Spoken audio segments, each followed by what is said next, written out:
Hola, mi nombre es Vladimiro Vázquez y soy pastor de Visión de Fe en Guatemala y quiero darle la bienvenida a nuestra comunidad virtual, en la cual semana a semana lanzamos una prédica desde las Escrituras con la intención de ayudarlo en su crecimiento espiritual.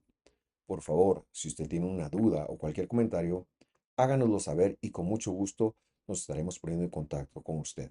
Que Dios lo bendiga, que lo guarde en todo lo que usted es y hace. Hasta pronto.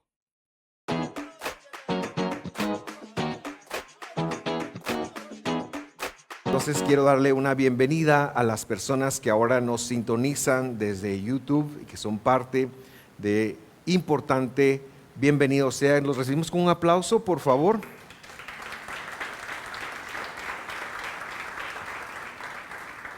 El tema que hoy nos ocupa es cuidar a las personas, y esto es parte de una miniserie.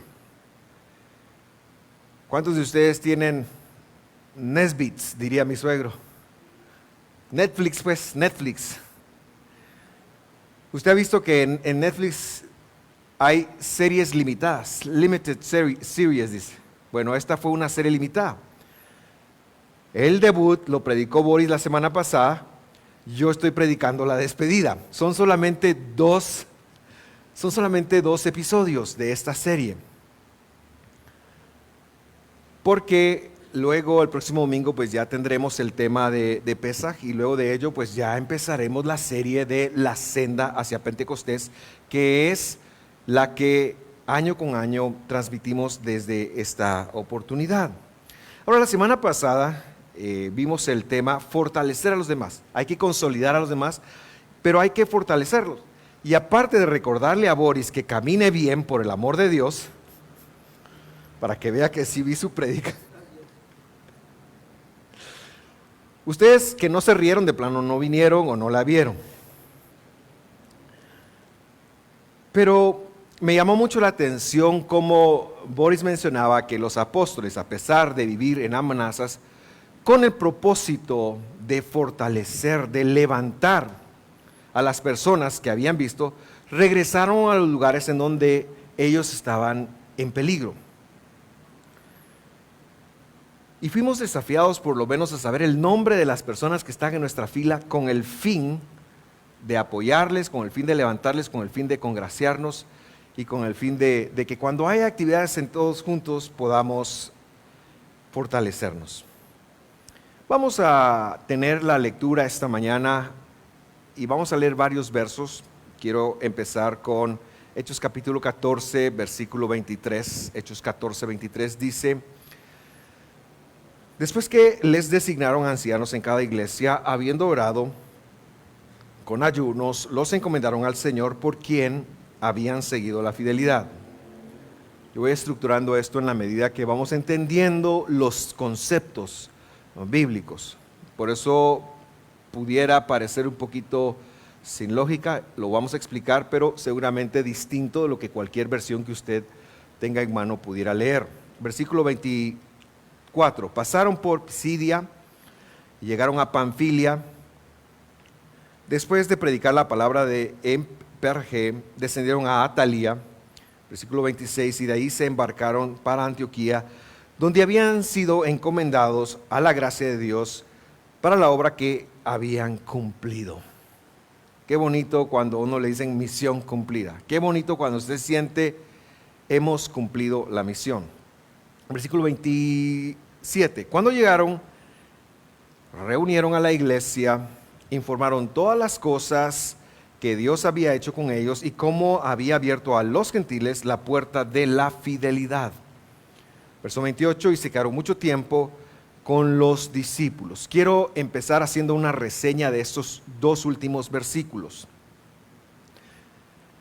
Está hablando de Saulo y Bernabé, que desde el capítulo 13 han estado en un viaje misionero. Ahora, los viajes misioneros de Pablo y de Bernabé fueron muy distintos a los viajes misioneros que hacen hoy, ¿verdad?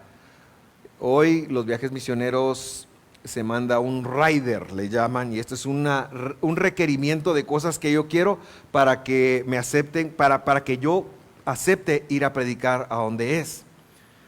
No, esta gente fue a romper piedra, esta gente fue a picar piedra y a abrirse el evangelio en medio de dos comunidades muy hostiles. Hubo dos comunidades muy hostiles al evangelio del Mesías Jesús en el primer siglo. La primera comunidad, y quizás la más hostil, fue la comunidad idólatra, que eran la gran mayoría. Se calcula que cuando Saulo y Bernabé iban por el imperio, el 98% de la gente era idólatra. ¿Qué quiere decir eso? Que tenían una deidad local, que nunca habían oído hablar de Génesis, Éxodo, Levíticos, que nunca habían oído hablar del Dios verdadero. Por lo tanto, ellos llegaron a picar, a romper piedra. El segundo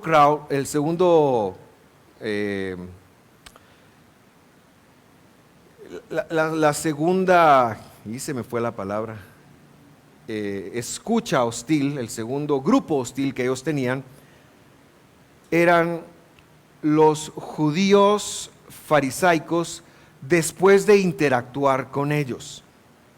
No al principio, porque a Pablo le dejaban predicar en cualquier comunidad, en cualquier iglesia judía, voy a llamarle. Siempre me gusta llamarle así intencionalmente, iglesia judía, para que pensemos.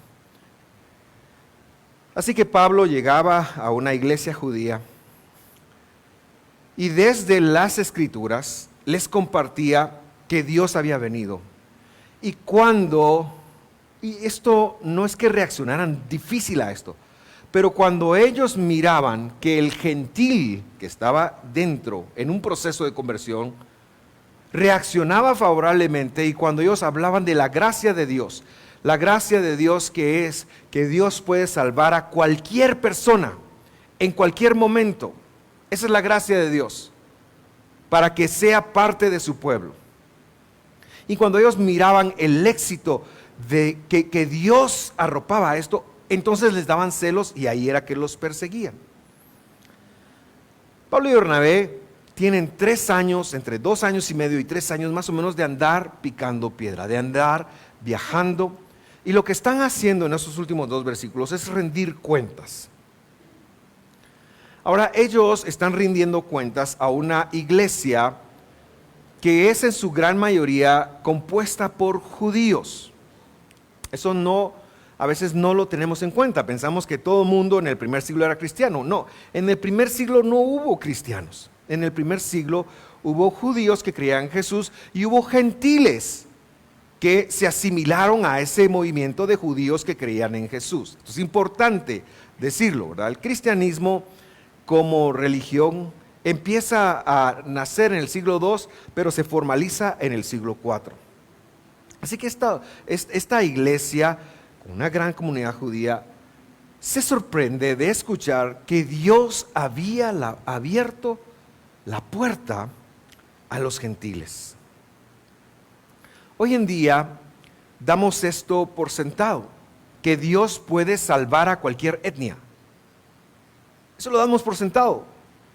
Nosotros ya vimos el versículo de Juan 3:16, porque de tal manera amó Dios al mundo, como una generalidad en eso, como que ese mundo incluye desde la Patagonia hasta Alaska, desde Siberia hasta el sur de África. Pero en la cosmovisión de esta gente, el mundo eran los judíos en la diáspora. Y por eso el movimiento de Dios que impulsa a Saulo y a Bernabé es tan importante, porque usted y yo somos el resultado de eso. Nosotros no venimos de una etnia que se haya ganado esto. Nuestros padres, dice nuestro himno, lucharon un día encendidos en patrio ardimiento y lograron sin choque sangriento colocarnos en un trono de amor. Quiere decir eso, que ni siquiera tuvimos que pelear por nuestra independencia. Y que nosotros somos gentiles en el sentido estricto que la palabra gentil significa, que no somos un pueblo organizado, sino somos una etnia. ¿Usted quiénes son sus antecesores?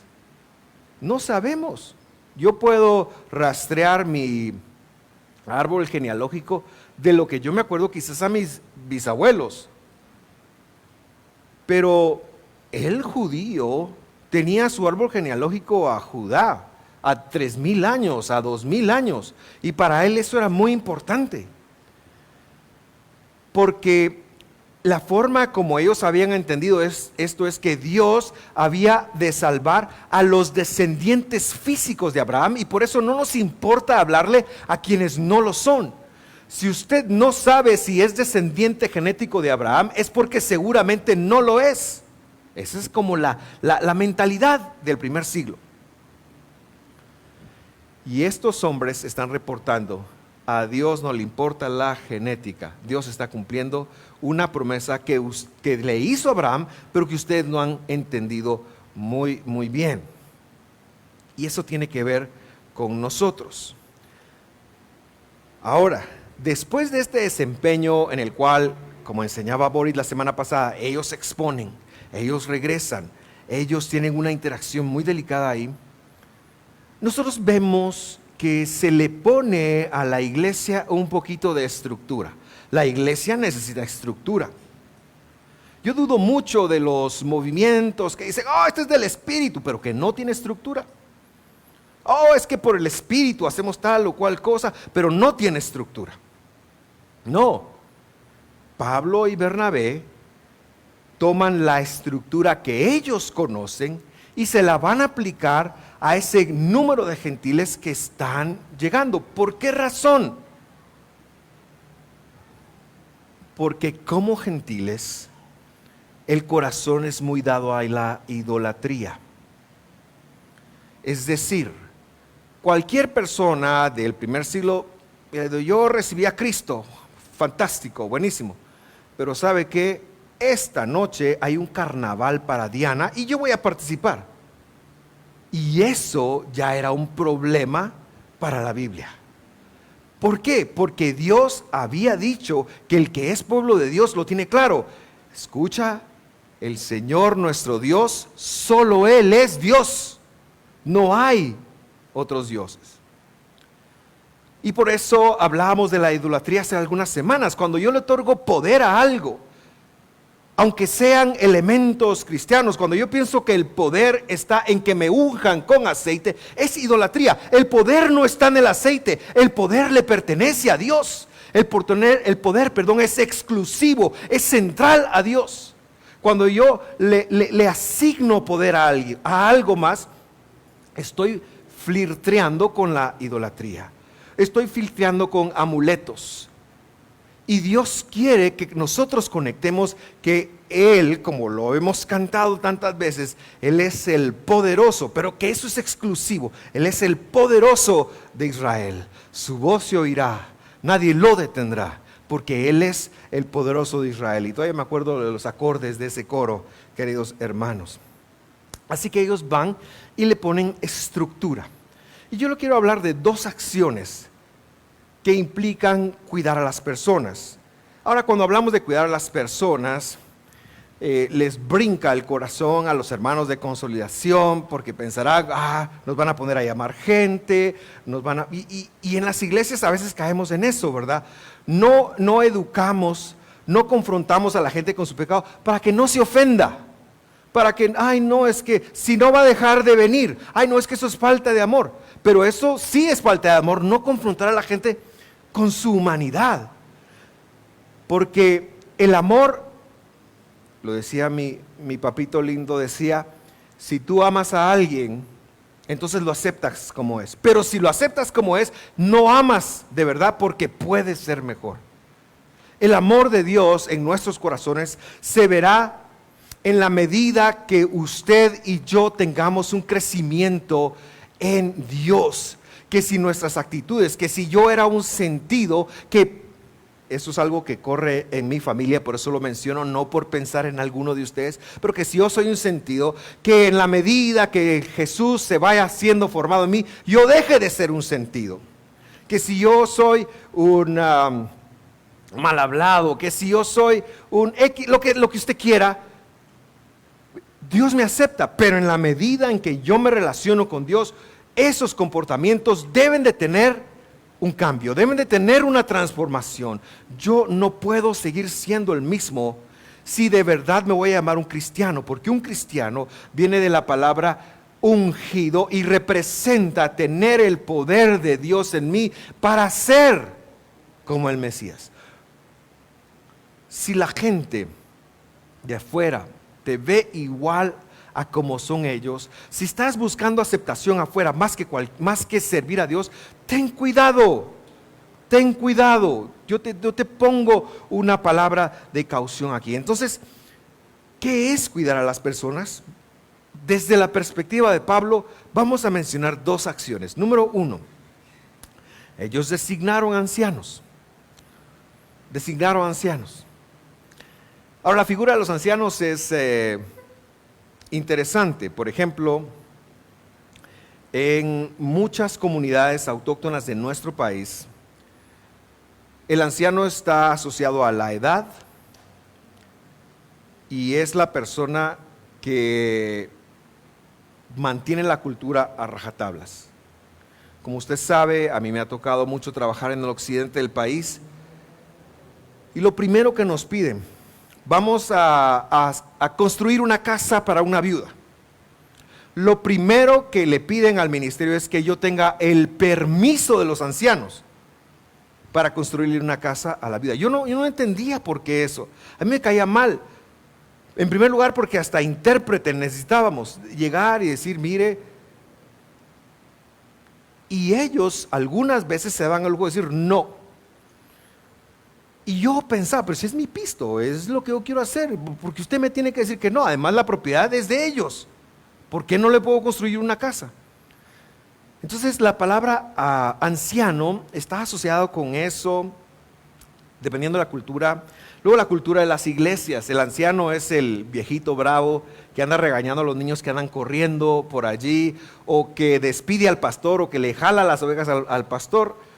Un pastor amigo nuestro, Manolo Urrutia, pastor de Ministerios Cosecha en San Francisco, contaba una anécdota chistosa. Dice que él estaba teniendo problemas con los ancianos de su iglesia y dice que Dios le dijo, ¿quieres que los mate? Yo me imagino a Dios, ¿verdad? A los ancianos, se puede imaginar usted. Así que, pues en las iglesias también hay culturas de ancianos. Ahora, ¿qué era un anciano para Pedro, para Pablo, para Juan, para ellos? ¿Qué era un anciano? Y la respuesta es salud, que en la cultura bíblica el anciano era un exegeta. Estoy seguro que solo se le quedó jeta.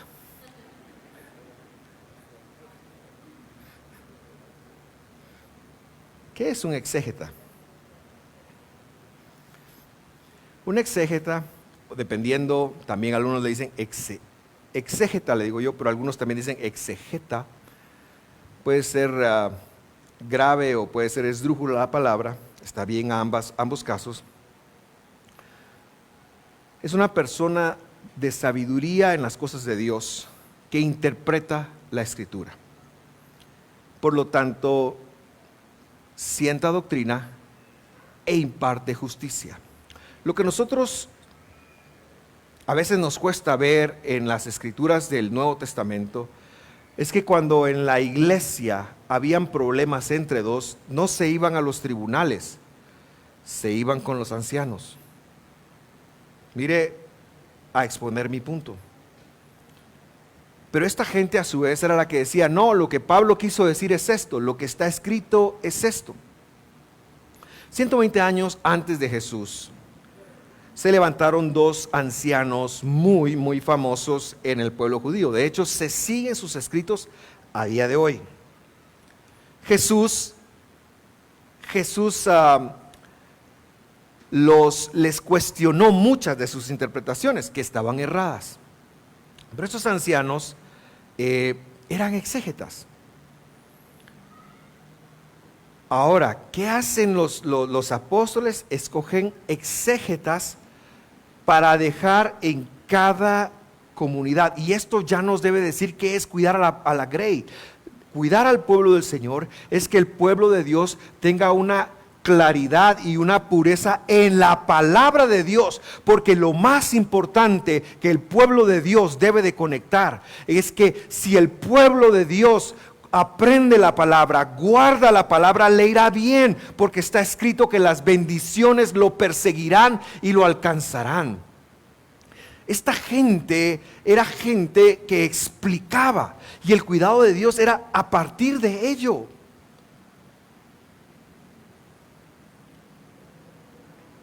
Esto no fue hecho a la ligera. De hecho, si usted recordará la lectura, hasta ayunaron, se abstuvieron de comer, se pusieron a orar porque querían hacerlo bien. Era un llamado de parte de Dios. Ahora, ser anciano no es algo de edad exclusivamente, aunque el dicho que dice que el diablo es más sabio por viejo que por diablo tiene razón. La experiencia es muy importante y el conocimiento que van dejando los años es importante, pero el conocimiento que Dios le va dejando a aquella persona que continuamente se esfuerza por entender la palabra, y por, como dijo mi querido doctor ayer, me gustó mucho.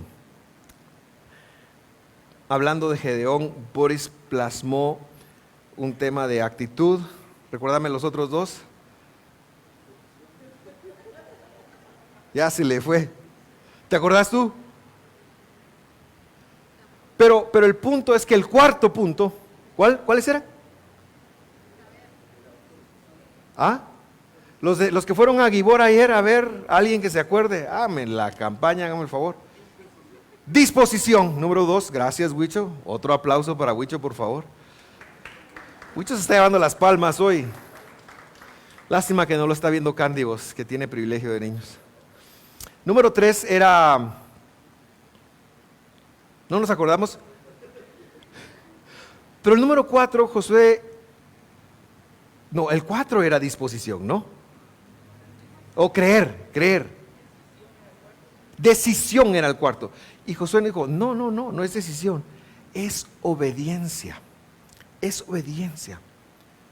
Queridos hermanos, el cuidado de Dios sobre nuestras vidas se verá reflejado en la medida que los líderes podamos enseñar la palabra de Dios y en la medida que usted pueda actuar esa enseñanza.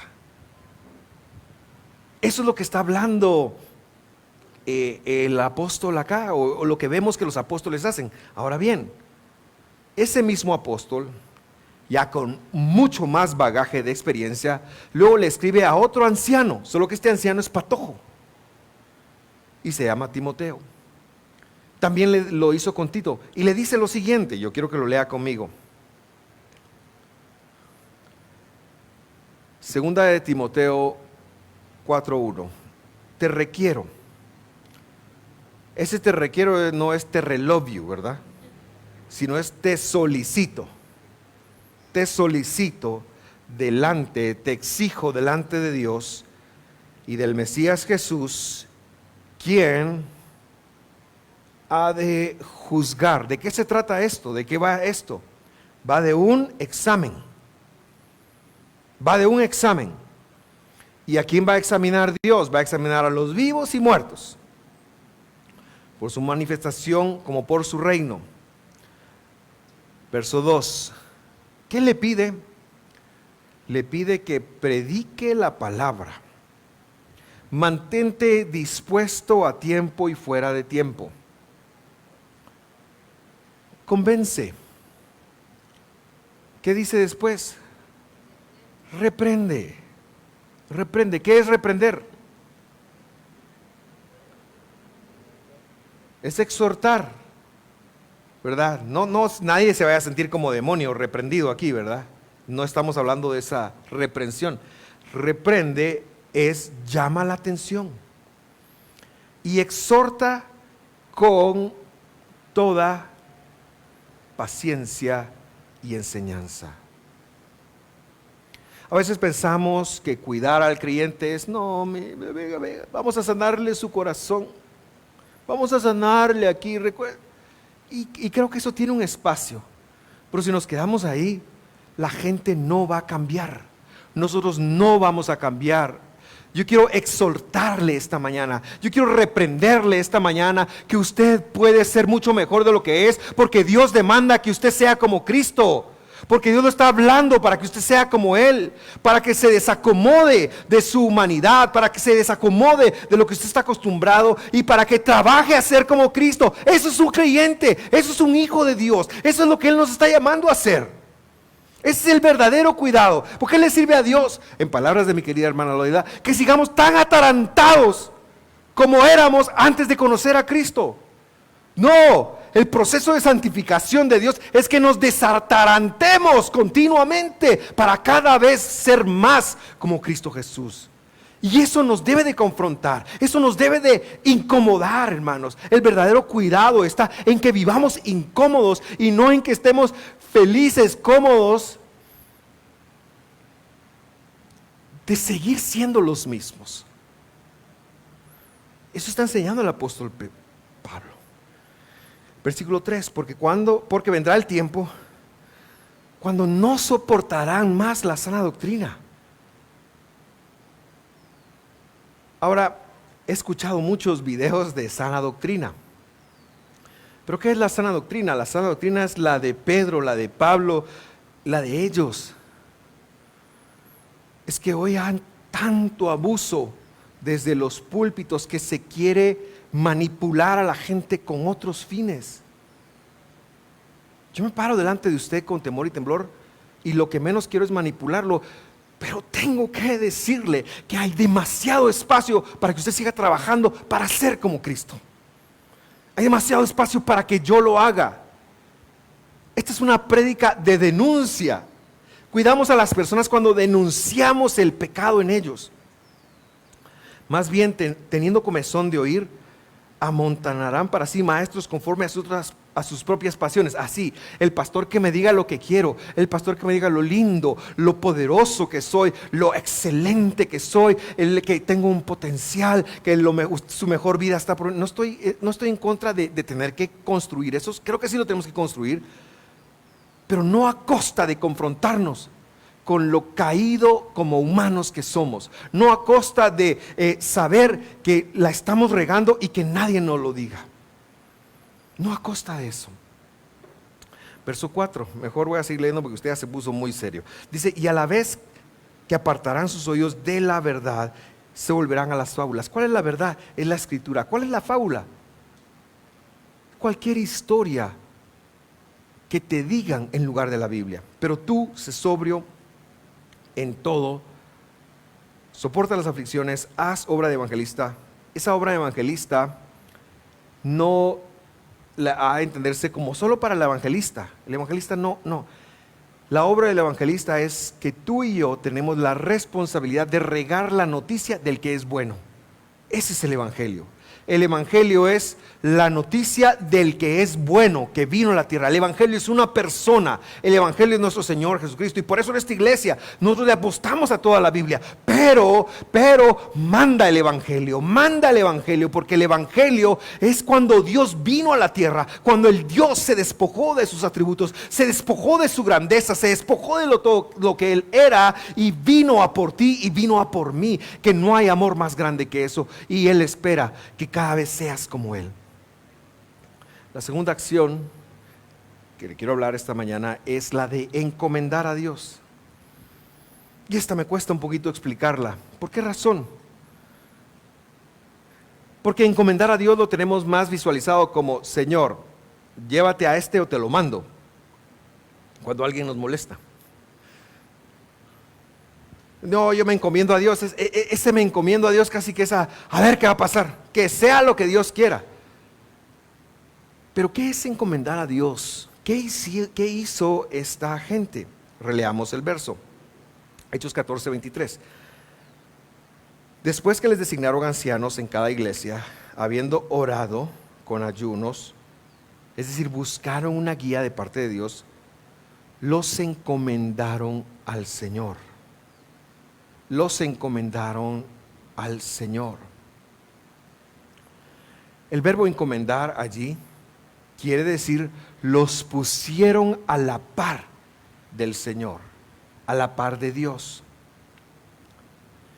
y a la par por quien habían seguido la fidelidad. Y esto necesito explicarlo. Si usted lee una versión cualquiera, iba a decir por quién habían seguido la fe. Por quién habían seguido la fe. Por eso yo pongo fidelidad ahí para corregir esa parte. ¿Qué es la fidelidad o la fe?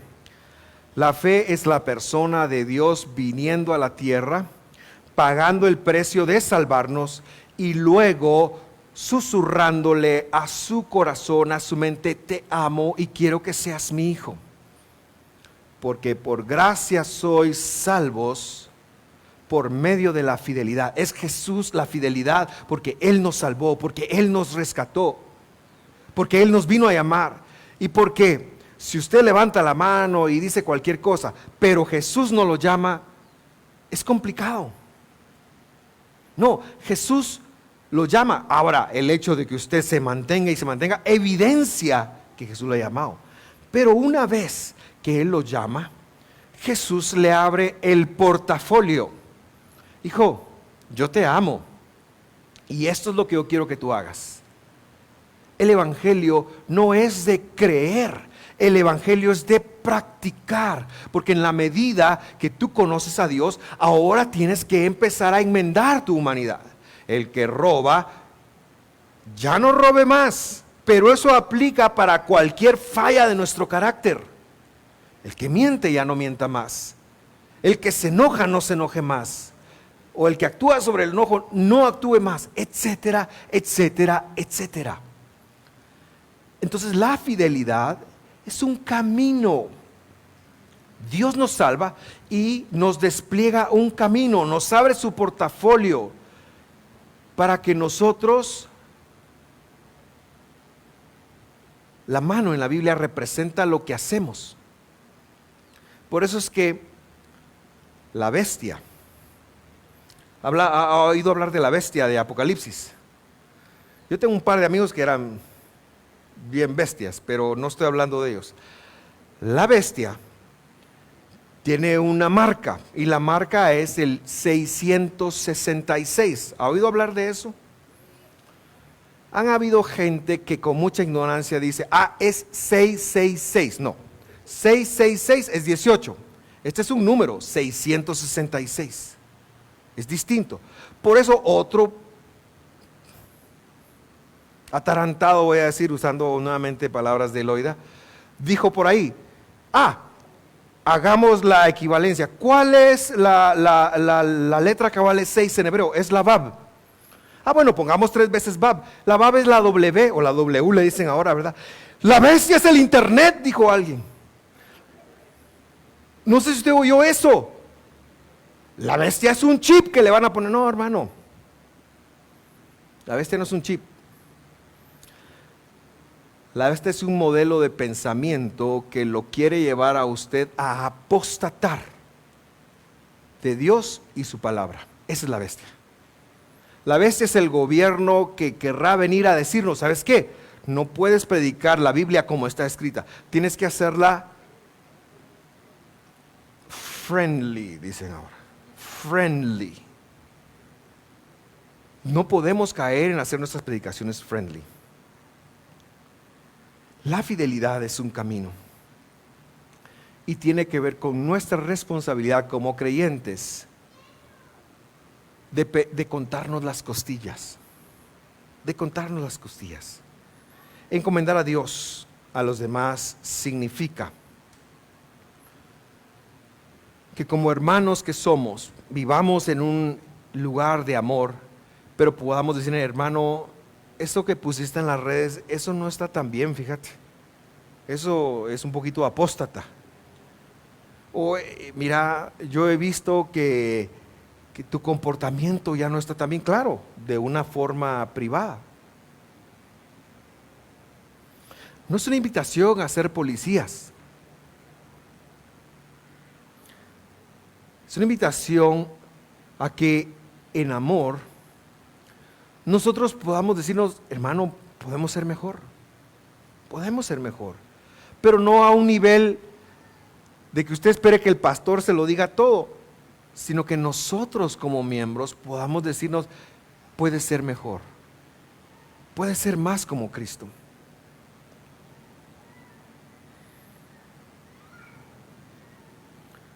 En ese sentido, acompañar a los demás, no solo con enseñanza, sino con cosas prácticas.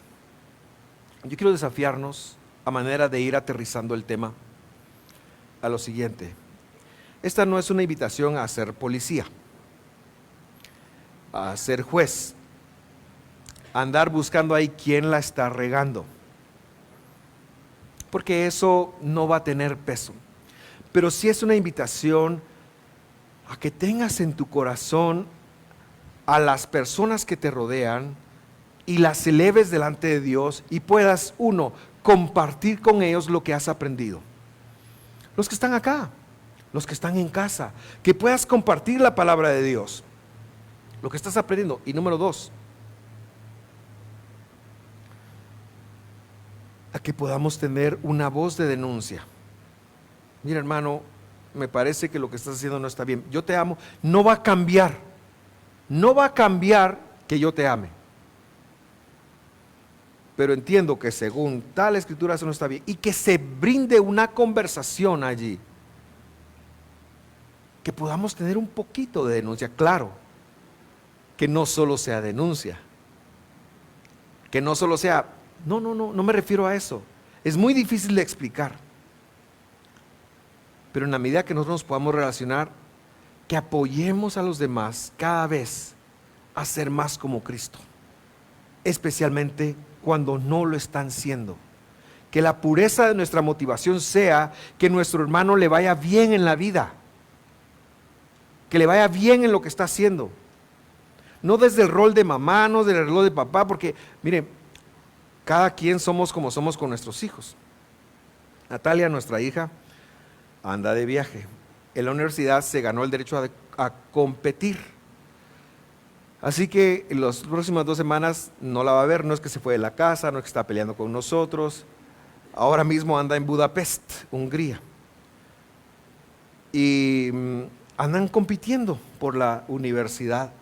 Cuando nosotros nos enteramos de la noticia y de que ella tendría 2 o 3 días libres, yo estaba muy contento. Porque por sus propios medios, los últimos 2 o 3 días, ella va a tener que viajar en tren, quiere ir a conocer otra ciudad, va a viajar, se va a exponer al mundo, solita. Yo estaba contento por eso. Doña Mónica no ha dejado de orar. Y son 2 visiones correctas y válidas. Pero yo no quiero proyectarle mis temores a mi hija, porque por otro lado, habrán situaciones en donde mi esposa no teme, pero yo sí temo de mis hijas. Yo no quiero proyectarle mis temores. Pero sí quiero que mis hijos sean más como Cristo. Sean más como Jesús. Mejor cierre sus ojos. Vamos a terminar ahí. Déjelo así.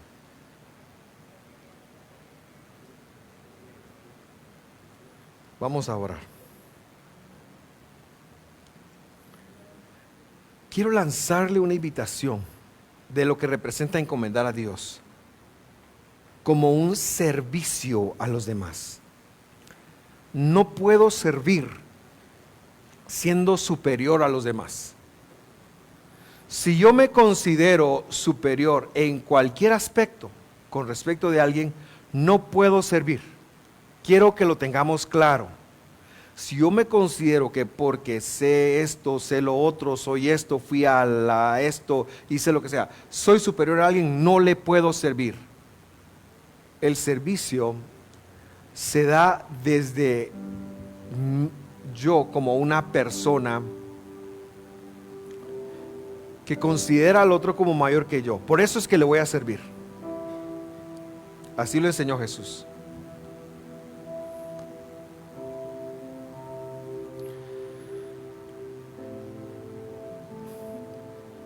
También quisiera desafiarnos a conocer más de Dios a acercarnos más a Dios, porque en la medida que nos acercamos a Dios,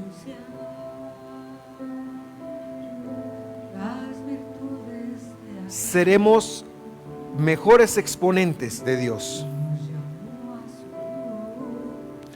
Quiero desafiarte a todos, a dos cosas. Uno, quiero desafiarte a ser un siervo. Y quiero desafiarte a ser un sabio. A ser un sabio. A invertir en tu tiempo de estudio para ser un sabio. Quiero invitarte, quiero desafiarte.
Somos un pueblo especial,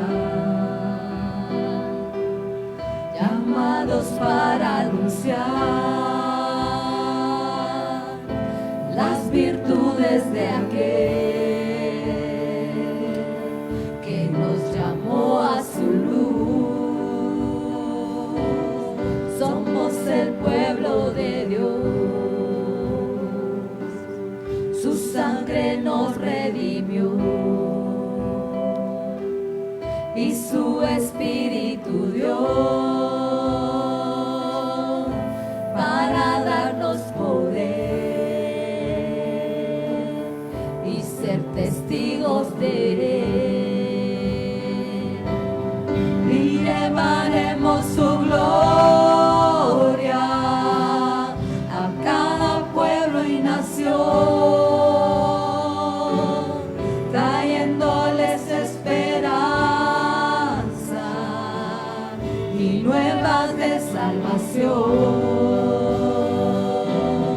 y su amor nos impulsa, no nos podemos callar,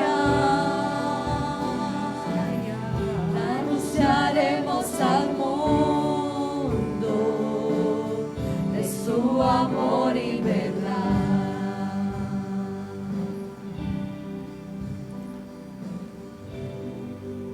Este es uno de esos domingos en donde es difícil como entrar en un momento de cómo lo participamos. Tal vez quiero desafiarte a eso. En primer lugar, a saber más de Dios. Y en segundo lugar, a servir a los que te rodean con lo que sabes. A tener la intención de que los que te rodean crezcan en Dios. Hay algo que hemos perdido con la individualidad. Sí somos responsables de los que nos rodean. Sí somos responsables, sí tenemos una responsabilidad con los que nos rodean. Lo que pasa es que no debemos de aprender que no podemos cambiar a nadie, que no podemos controlar a nadie,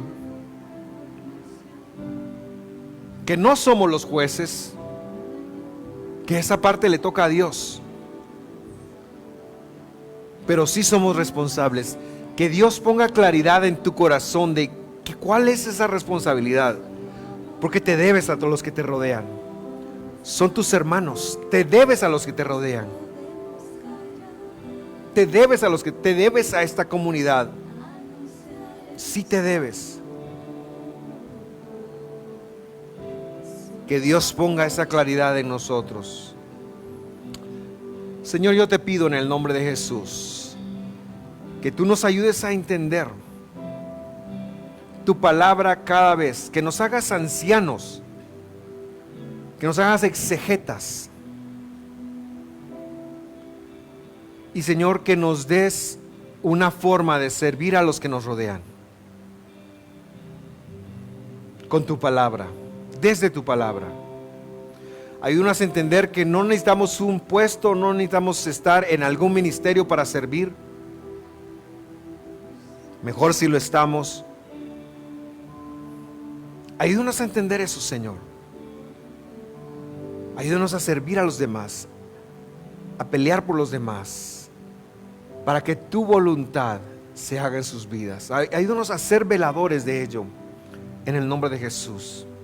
En este momento también, si usted tiene una petición especial, si usted tiene una situación difícil en su vida, si usted tiene algo que quiere rendir al Señor, ahí donde usted está, yo le invito a presentar su necesidad delante de Dios.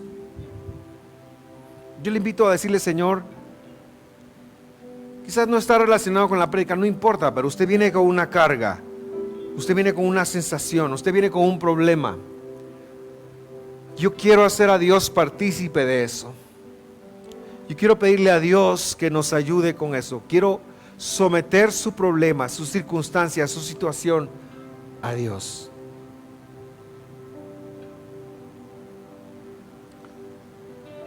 Y le invito a presentar esa circunstancia delante de Él. Le invito a presentar esa circunstancia delante de Dios. Usted que nos sintoniza, de la misma manera, yo le invito a presentar esa circunstancia difícil delante de Dios, porque Dios tiene una respuesta para usted. Dios es todo amor y nos va a abrir su tesoro para saber cómo emplearnos, cómo caminar. Señor, en el nombre de Jesús entramos delante de ti, presentamos todas estas situaciones y circunstancias. Haznos entender, Señor, cuáles son los ajustes desde tu palabra que tenemos que empezar a tomar a partir de hoy. Ayúdanos a corregirnos en función de tu palabra, a tomar el camino deseado, para que nos podamos poner en ese flujo de que tus bendiciones nos persigan y que tus bendiciones nos alcancen. Señor, situaciones económicas, situaciones familiares, situaciones en nuestros cuerpos, todo, tú tienes control de todo. Lo ponemos delante de ti y pedimos del buen tesoro de tu corazón, en el nombre de Jesús, en el nombre de Jesús.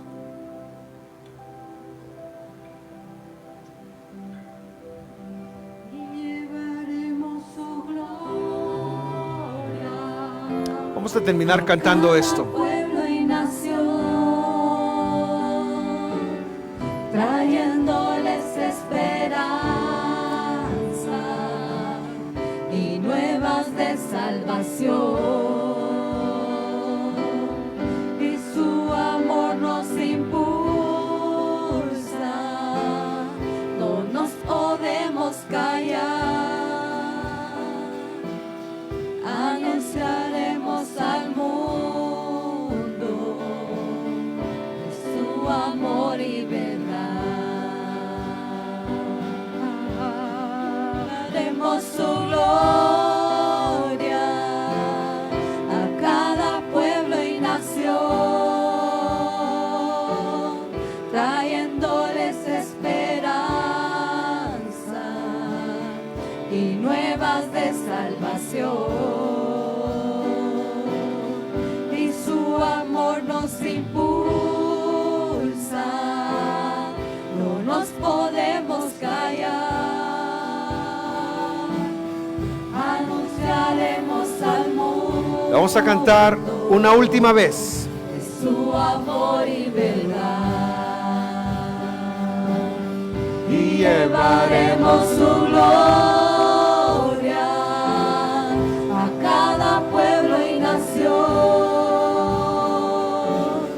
trayéndoles esperanza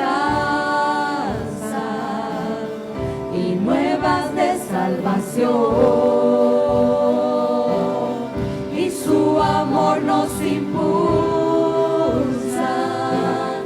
no nos podemos callar, anunciaremos al mundo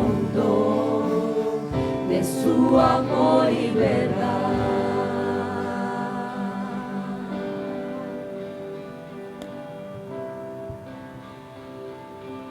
Amén.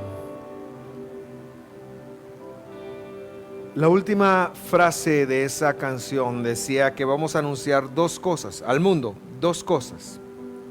¿Se percató? ¿Cuál es la primera? Su amor. Su amor. Eso es ser exégeta. ¿Y cuál es la segunda? Su verdad. La verdad es obstinada, hermano. La verdad es necia.